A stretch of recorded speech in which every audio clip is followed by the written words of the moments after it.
3 मिनिटात 30 बातम्या. Powered by बाबा जाधव मसाले, खजिना मराठी चवीचा.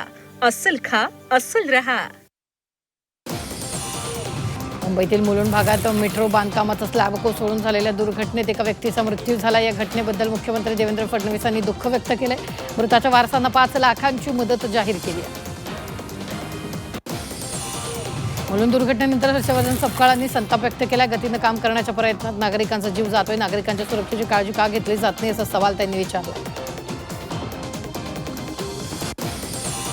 मुंबईच्या महापौर ऋतू तावडेंनी मुलुंड मेट्रो दुर्घटनास्थळाची पाहणी केली. अपघाताची माहिती मिळताच तावडेंनी तातडीनं घटनास्थळी दाखल होत पाहणी केली.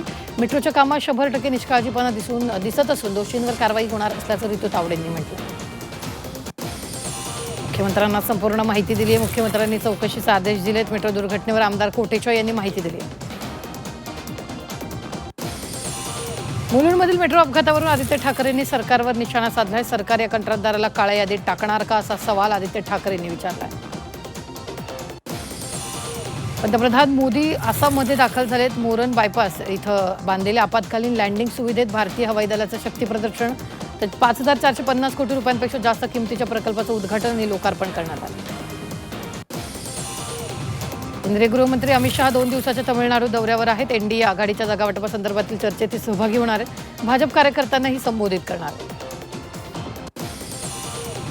दिल्लीतील उद्योग भवन मेट्रो स्टेशनचं नाव बदलून सेवातीर्थ करण्यात आले अशी घोषणा केंद्रीय गृहमंत्री आणि शहरी व्यवहार मंत्री मनोहरलाल खट्टर यांनी केली.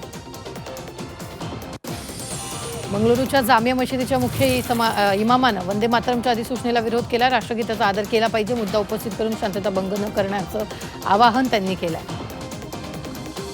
जम्मू आणि काश्मीर पोलिसांनी दोडा इथं जैश ए मोहम्मदचा कमांडर आणि नेता सैफुल्लाहचं पोस्टर लावलं, ज्यामध्ये नागरिकांना सैफुल्लाहबद्दल माहिती देण्याचं आवाहन केलं गेलं. यूजीसीच्या नवीन मार्गदर्शक तत्वांवरून दिल्ली विद्यापीठात गोंधळ झालाय. ब्राह्मण हा शब्द ऐकल्यानंतर महिला युट्यूबरला घेरण्यात आलाय. जम्मूतील पुरा येथील आंतरराष्ट्रीय सीमेवर पाकिस्तानचा ड्रोन कट उधळून लावण्यात आला. सुरक्षा दलांनी ड्रोननं पाठवलेल्या ड्रग्जचा साठा जप्त करण्यात आला. परिसरात शोध मोहीम सुरू आहे. कोलकातात इंडिगो विमानाला धमकी देण्यात आली. सुभाषचंद्र बोस आंतरराष्ट्रीय विमानतळावरील विमानाला बॉम्बनं उडवून देण्याची धमकी दिली. टॉयलेटमध्ये धमकीची चिठ्ठी आढळली.